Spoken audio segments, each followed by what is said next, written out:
Welcome to my class. आज का हमारा टॉपिक है कीटोन का आईयूपीएसी नामकरण।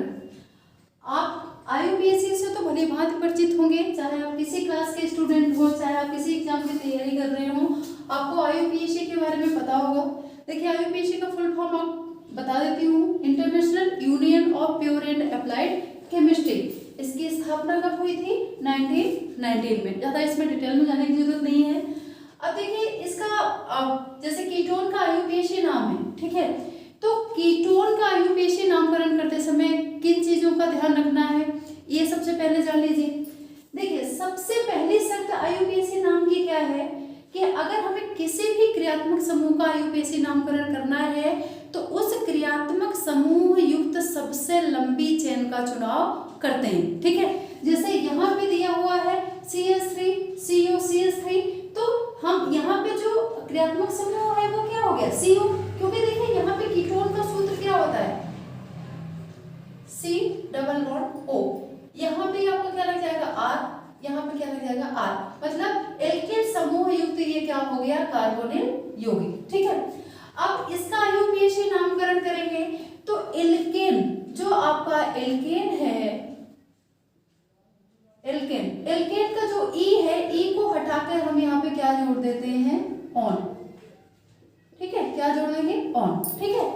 तो जब इनका आईयूपीएसी नामकरण करेंगे तो हम पहली शर्त क्या है कि हम कार्बोनिल यौगिक फंक्शनल ग्रुप युक्त सबसे लंबी कार्बन चेन का चुनाव करेंगे। तो बच्चों यहाँ पे देखिए, जैसे ये है CH3 CO CH3, ठीक है। अच्छा, इसको हम इस तरह से भी लिख सकते हैं सीधा सीधा, कैसे? RCOR, ये आपका क्या है? कीटोन। ऊपर लिख देती हूँ कीटोन, ठीक है। तो अब इसका साधारण नाम पहले हम देख लेते हैं, जैसे CH3 CO CH3। अब यहाँ पे कार्बोनिल यौगिक से जुड़े हुए एल्किल समूह कितने हैं? 1 और 2। नाम क्या है इनका? मेथिल। तो हम क्या लिखेंगे? 2 के लिए क्या लिखेंगे? डाई, ठीक है, मेथिल। साधारण नाम साधारण ही नाम, जैसे आपका घर में नॉर्मल नाम होता है कि स्कूल का नाम होता है, ऐसे ही इनका है, ये इनका साधारण नाम हो गया। और जो आईयूपीएसी नाम है वो पूरे वर्ल्ड में वो कंपाउंड उस नाम से जाना जाएगा जो उसका आईयूपीएसी नाम होगा, ठीक है। तो यहाँ पे देखिए डाई मेथिल, और ये क्या हो गया आपका? कीटोन, ठीक है। अब आईयूपीएसी नाम जब करेंगे तो आप यहाँ पे देखिए कि यहाँ पे कार्बन कितने हैं, हम चुनाव करेंगे कि सबसे लंबी चेन ले और उसमें कार्बन की संख्या ज्यादा से ज्यादा हो। तो यहाँ पे कार्बन कितने हैं? 1 2 और 3, ठीक है। तो 3 के लिए हम यहाँ मूल शब्द हमारा क्या हो जाएगा? प्रोप, ठीक है। अब सफिक्स हमें इसमें क्या जोड़ देंगे? प्रोप प्लस ओन, तो आपका आईयूपीएसी नाम क्या हो जाएगा? प्रोपेनॉल। समझ में आ गई बात? सेम यहाँ पे भी। अब देखिए, हाँ, एक चीज ध्यान रखिएगा कि हम इनको जब नंबर देते हैं तो हम नंबरिंग कहाँ से शुरू करेंगे? जिधर से आपका कार्बोनिल समूह सबसे पास में पड़ता हो, क्रियात्मक समूह सबसे पास में पड़ता हो, ठीक है। तो यहाँ से देखिए, जैसे इसमें हम दूसरे वाले से समझा देते हैं आपको। जैसे देखिए कार्बोनिल समूह यहाँ पे है, तो यहाँ से अगर काउंटिंग करते हैं तो 1 2 3 4, लेकिन अगर इधर से करते हैं तो 1 और 2, मतलब यहाँ से पास में पड़ रहा है, तो इसको हम सबसे कम नंबर देंगे 1 2 3 और 4, ठीक है। अब इसका अगर हम साधारण नाम करेंगे तो साधारण नाम में क्या होगा? साधारण नाम कितने कार्बन है कार्बोनिल समूह के? पहले 1 और 2, बाद में कितने हैं? 1। तो ये 2 कार्बन होंगे तो क्या हम बोलेंगे? एथिल, ठीक है, एथिल। फिर आपका क्या होगा? मेथिल। और ये कौन सा फंक्शनल ग्रुप है? कीटोन। तो यहाँ पे आपका क्या हो जाएगा? कीटोन, ठीक है। ये तो हो गया आपका साधारण नाम। अब आईयूपीएसी नाम करेंगे तो देखिए कार्बन कितने हैं? 4। तो 4 कार्बन के लिए क्या आएगा? ब्यूटू प्लस ओन, ठीक है। तो आपका क्या हो जाएगा? ब्यूटेनॉल, ब्यूटेनॉल, ठीक है। तो ये चीज क्लियर है यहाँ तक। अब हम आगे करेंगे इसको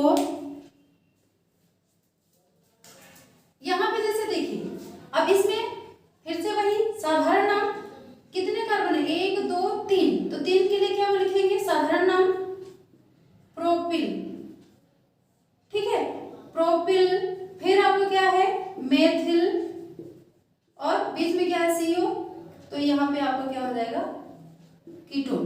ठीक है, अगर हम इसके IUPAC नाम की बात करें तो फिर से वही चीज हम क्या देखेंगे कि जो कार्बोनिल समूह है वो किधर से पास में है, तो यहाँ से पास में पड़ेगा 1 2 3 4 और 5। ये श्रृंखला किसकी है, पेंटेन की। ठीक है, तो यहाँ पे हम क्या लिखेंगे 5 कार्बन है तो यहाँ पे आपका क्या आ जाएगा पेंट। ठीक है, अब सफिक्स के रूप में फिर वही क्या जोड़ देंगे ओन। ठीक है, तो ये आपका क्या बन गया बच्चों पेंटेनॉन। ठीक है, अब तीसरा चौथा, अब तो आपको आ गया होगा। अब ये चीज क्लियर हो गई होगी, अब बता सकते हो ना, बताना जरा इसका नाम क्या होगा। क्या होगा इसका नाम, चलिए अभी मैं ये बता देती हूँ, बाद में आपसे पूछूंगी। तो यहाँ पे फिर वही नियम लागू करना है हमें, 1 2 3 4 5, कितने कार्बन है 5, तो साधारण नाम तो आप कर ही लोगे, हम यहाँ से बताते हैं इसका IUPAC नाम। तो यहाँ पे देखिए बच्चों 5 कार्बन है, तो 5 कार्बन के लिए फिर से वही क्या आ गया पेंट। अब कीटोन ग्रुप है किस जगह पे, इधर से भी तीसरे नंबर पर, इधर से भी, तो कहीं से भी कर सकते हैं, 1 2 3 4 और 5। ठीक है, तो पेंट प्लस ऑन, फिर से वही नाम हो गया पेंटेनॉन।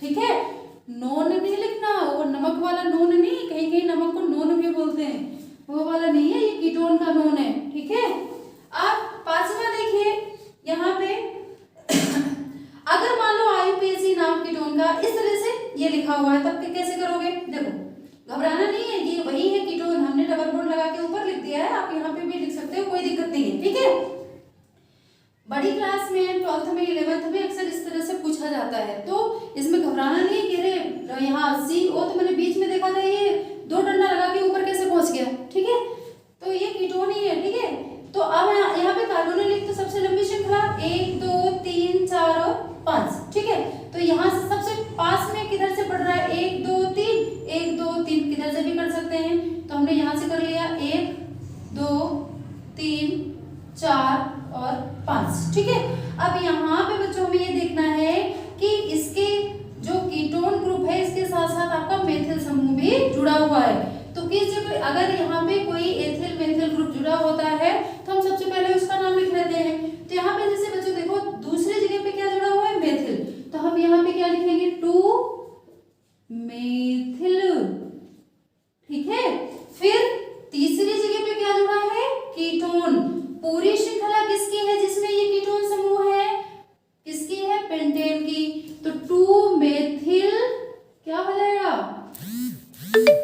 पेंट, और किस जगह पे ऑन है 3 ऑन। ठीक है, ये हो गया।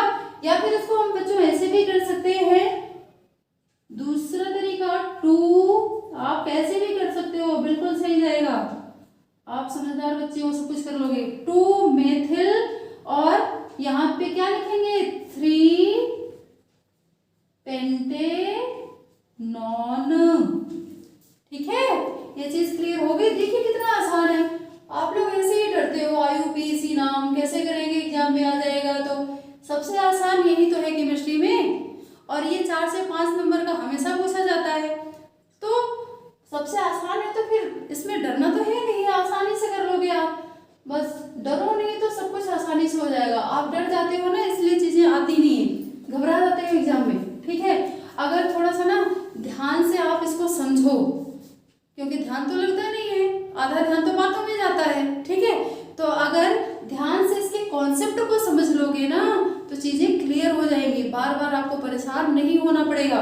बस क्या याद रखना है, मूल शब्द और जो क्रियात्मक समूह है, जैसे आपका कीटोन है, एल्कोहल है, ईथर है, ठीक है, कार्बोक्सिलिक है, तो इनके सफिक्स, सफिक्स मतलब जो शब्द के लास्ट में लगता है उसमें क्या चेंजमेंट होता है। ठीक है, जैसे कार्बोक्सिलिक है तो ओइक हो जाएगा, एल्कोहल है तो लास्ट में ऑल लग जाएगा। ठीक है, और आपका कीटोन है तो लास्ट में नोन ओन लग जाएगा।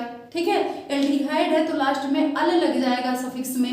तो बस मूल शब्द और सफिक्स इन क्रियात्मक समूहों का याद रखोगे तो IUPAC नाम आप बहुत अच्छे से कर लोगे।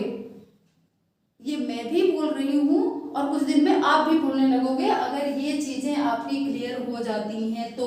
मेन क्या है, मूल शब्द और जो क्रियात्मक समूह है उसके लास्ट में सफिक्स के रूप में क्या लगता है।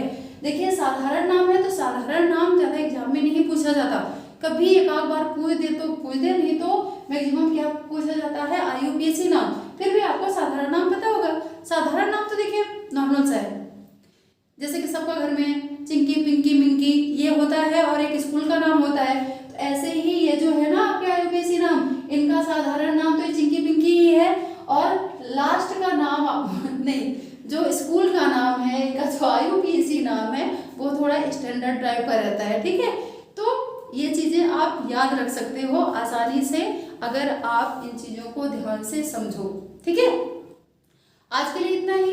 वीडियो अच्छी लगी हो तो वीडियो को लाइक शेयर एंड सब्सक्राइब करें। Thank you.